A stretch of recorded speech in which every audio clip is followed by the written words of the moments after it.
Sun Risers Hyderabad Henry క్లాసర్ని release చేస్తున్నారా? దీనికి కారణం ఏంటి? India rising stars Asia cup ఈ మంత్ నవంబర్ 14 నుంచి ఆడబోతున్నారు. దీని గురించి ఇండియా ఏ స్క్వాడ్ అనౌన్స్ చేశారు. దీంట్లో ఒక యంగ్ సూపర్ స్టార్కి ఆపర్చునిటీ దొరికింది. తనెవరు? And also 4th T20I complete preview. ఒక పక్క ఆస్ట్రేలియాకి ట్రావిస్ హెడ్ ఆడట్లే, మరి తన ప్లేస్లో ఎవరు వచ్చాడు? ఇంకో పక్క ఇండియా ప్లేయింగ్ 11లో ఏమైనా చేంజెస్ అయినాయా? Pitch conditions and finally 4th T20 ఎవరు గెలవబోతున్నారు? Everything in this video.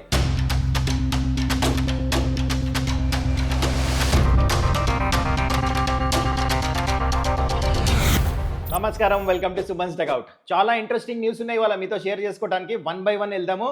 కానీ బిఫోర్ ఐ గెట్ దేర్, ఇంకా ఈ ఛానల్ని మీరు సబ్స్క్రైబ్ చేసుకోకపోతే kindly do that. First let start off with India A squad. Selectors India A squad announce చేశారు. దీని గురించి అనుకుంటున్నారా? Rising stars Asia cup T20 tournament జరగబోతుంది. ఎక్కడ? దోహాలో. ఈ మంత్ నవంబర్ 14కి ఇండియా ఫస్ట్ మ్యాచ్ ఆడుతున్నారు. నవంబర్ 16కి India Pakistan match. T20 format super tournament ఉండబోతుంది. అయితే దీనికి Jitesh Sharma is the captain. కానీ దీంట్లో నన్ను ఎక్సైట్ చేసిన నేమ్ ఏంటంటే the young sensation Vaibhav Suryavanshi. Under-19 ఇండియాకి ఆడుతూ దుమ్ము లేపేశాడు. ఆస్ట్రేలియాతో సెంచరీ కన్సిస్టెంట్గా పర్ఫార్మెన్స్ చేశాడు కాబట్టి రివార్డ్ ఇచ్చారు. This is a bigger platform, just 1 step away from the national side. ఇట్లానే కన్సిస్టెంట్గా పర్ఫార్మెన్స్ చేస్తే ఈ can break through the national side. కానీ ఐ వాజ్ వెరీ హ్యాపీ తనకు ఆపర్చునిటీ ఇస్తాం, ఎందుకంటే సాలిడ్ ఫామ్లో ఉన్నాడు. ఫామ్లో ఉన్నప్పుడే రివార్డ్ ఇవ్వాలి, ఇచ్చారు. అయితే వన్ మోర్ నోటిసబుల్ నేమ్ నాకు అనిపించింది, మంచిగా ఎక్సైటెడ్ మీన్స్ ప్రియాంశ్ ఆర్య. తను కూడా లెఫ్ట్ హ్యాండర్, పంజాబ్ కార్తో మంచి పర్ఫార్మెన్స్ చేశాడు కదా, సో తనకు కూడా ఇక్కడ రివార్డ్ ఇచ్చారు. సో వీళ్ళిద్దరు young super stars, for sure ఫ్యూచర్లో ఆపర్చునిటీ దొరుకుతుంది. ఇది కాక మిగతా names are expected only. So మీరు చెప్పండి, ఇప్పుడు ఈ మొత్తం స్క్వాడ్ చూసిన తర్వాత ఎట్లా అనిపించిందో కింద కామెంట్ చేయండి. ఇప్పుడు మనం the most important topic, Sunrisers Hyderabad Klaasen అని రిలీజ్ చేశారా? నిజమేనా? సో లేటెస్ట్ న్యూస్ ఏంటంటే సన్ రైజర్స్ హైదరాబాద్ హెన్రీ క్లాసర్ని రిలీజ్ చేస్తున్నారని. అది చాలా మంది మనసులో క్వశ్చన్ ఉంది. లాస్ట్ ఇయరే కదా క్లోజ్ టు 500 runs కొట్టింది, యావరేజ్ 40 పైన, అండ్ స్ట్రైక్ రేట్ కూడా 170 పైన. మరి ఇలాంటి ప్లేయర్ని ఎందుకు రిలీజ్ చేస్తున్నారు? ఎస్పెషల్లీ 23 crores పెట్టి హయ్యెస్ట్ అమౌంట్ పెట్టి రిటర్న్ చేసుకున్నారు last year. Then why? Genuine క్వశ్చనే. I will tell you. ఒకవేళ రిలీజ్ చేస్తే what might be the reasons. Number 1, international క్రికెట్కి గుడ్ బై చెప్పేసాడు హెన్రీ క్లాసన్. దాని తర్వాత MLC ఇంకా వేరే T20 లీగ్స్ అన్నీ ఆడాడు. సౌత్ ఆఫ్రికా T20 అన్ని లీగ్స్, దాంట్లో అనుకున్న స్థాయి, అంటే ఈవెన్ 100 కూడా ఆడాడు ఇంగ్లాండ్లో, అనుకున్న స్థాయిలో పర్ఫార్మెన్స్ రాలే. సో ఇది డెఫినెట్లీ ఫ్రాంచైజ్ గమనిస్తారు. ఇంటర్నేషనల్ క్రికెట్ ఆడట్లే, ఇక్కడ కూడా రన్స్ కొట్టట్లే అంటే ఆ గ్రూవ్లో ప్లేయర్ ఉన్నాడా లేదా, ఆ పర్స్ 23 crores వర్తా లేదా అని. అదొకటి. అందుకనే బహుశా నాకేమనిపిస్తుంది, coming to point number 2, Henry క్లాసర్ని రిలీజ్ చేసేసి తక్కువ డబ్బులకి మళ్ళీ ఈ మినీ ఆప్షన్లో కొనుక్కుంటారు. He might not go for అంత పెద్ద అమౌంట్ వన్స్ అగైన్ 23 crores. ఎందుకంటే మినీ ఆప్షన్లో అన్ని టీముల దగ్గర అన్ని డబ్బులు ఉండవు. సో అది దృష్టిలో పెట్టుకుంటూ ఈ ప్లాన్ చేస్తున్నారు.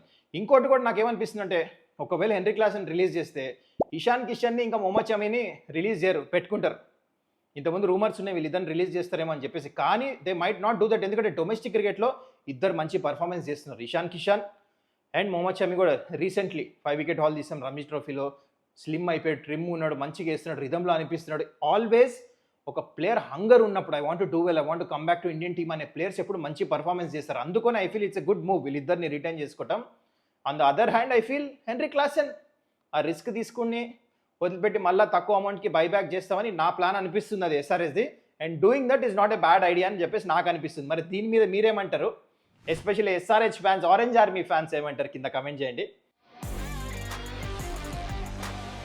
And now coming to 4th T20I. ఎక్కడ ఆడుతున్నారు? Carrara Oval, Gold Coast. ఇక్కడ పిచ్ విషయానికి వచ్చేస్తే యావరేజ్ స్కోర్ వచ్చేసి 156, యావరేజ్ విన్నింగ్ స్కోర్ 161.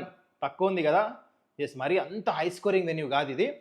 అయితే ఇక్కడ టాస్ గెలిస్తే, ఇప్పుడు దాకా జనరల్ 11 matches అవుతే ఫస్ట్ బ్యాటింగ్ టీమ్ 5 times గెలిచింది, సెకండ్ బ్యాటింగ్ 6 times గెలిచారు. సో అంత ఫరక్ ఉండదు. కానీ వర్షం ఎక్స్పెక్టెడ్ ఉంది కొంచెం ఈ మ్యాచ్, అందుకనే టాస్ గెలిచి నాకు అనిపిస్తుంది సెకండ్ బ్యాటింగే చేస్తారు క్యాప్టెన్స్ అని. And now coming to the important playing 11. ఆస్ట్రేలియాలో ట్రావిస్ హెడ్ ప్రిపరేషన్ గురించి వెళ్ళిపోయాడు, ఫస్ట్ క్లాస్ గేమ్ ఆడతాం, ఎందుకంటే ఆషెస్ రాబోతుంది నవంబర్ 21 నుంచి స్టార్ట్. అందుకనే he's preparing for that long format red ball, అందుకని తనే వెళ్ళిపోయాడు. తన ప్లేస్లో నాకు అనిపిస్తుంది ప్లేయింగ్ 11 వేసని చూడండి ప్రాబబుల్ ఎట్లుండొచ్చో. ఇక్కడ మాథ్యూ షాట్ ఓపెన్ చేయొచ్చు, and also Maxwell will be back from injury, available ఉన్నాడు సెలెక్షన్కి, తను కూడా ప్లేయింగ్ 11లో ఆడొచ్చు. And also Adam Zampa is back in to the squad and he might also play in the playing 11 అనిపిస్తుంది. కొంచెం bowling strong అయింది, spin department especially అనిపిస్తుంది. Maxwell also can play that unbelievable నాక్, mad max, మనకు తెలిసిన విషయమే. So ఇది Australia squad. And Indian squad విషయానికి వచ్చేస్తే నాకు అనిపిస్తుంది సేమ్ స్క్వాడ్ ఆడొచ్చు. ఒకవేళ ఎవరికైనా రెస్ట్ ఇవ్వాలంటే బూమ్రాకి ఇవ్వచ్చు, ఎందుకంటే సౌత్ ఆఫ్రికా టెస్ట్ సిరీస్ రాబోతుంది కదా, మరి దాని గురించి ఏమైనా రెస్ట్ ఇస్తారో లేదు. T20 వరల్డ్ కప్ రాబోతుంది, we want to play Bumrah 5 matches అని మొత్తం 5కి 5 ఆడిపిస్తారా? It's left to the management.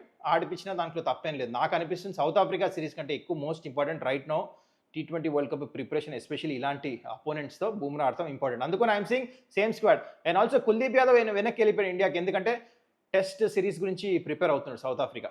So అందుకనే ఇండియా ఏ మ్యాచ్ ఆడడానికి పంపించారు తన్ని. So he is not available. So same playing 11 ఆడొచ్చు అని చెప్పేసి నాకు అనిపిస్తుంది. ఇప్పుడు మనం మ్యాచ్ ప్రెడిక్షన్ విషయానికి వచ్చేస్తే, లాస్ట్ మ్యాచ్ మనం చూసాం, హేజల్వుడ్ లోటు క్లియర్గా కనిపించింది ఆస్ట్రేలియా బౌలింగ్ అటాక్. మీరు చూసుకుంటే లెగన్ అనిపించింది, వికెట్స్ తీసేలాగా కనపడలేదు. అండ్ వాళ్ళ బ్యాటింగ్ కూడా అంత, అంటే కొంతమంది బ్యాటర్స్ మీద ఎక్కువ ఆధారపడుతున్నారు, అందరూ యునైటెడ్గా పర్ఫార్మెన్స్ రావట్లేదు. సో అందుకని I feel slightly India is looking superior with better bowling attack. అందుకని I'm going with India to win the 4th T20. మరి దీని గురించి మీరేమంటారు? మీ ఒపీనియన్ కింద కమెంట్ చేయండి. I hope you enjoy this video. ఇంకా ఈ ఛానల్ని సబ్స్క్రైబ్ చేసుకోకపోతే కైండ్లీ డూ దట్. మళ్ళీ మనం నెక్స్ట్ వీడియో కలుస్తాం. Till then take care.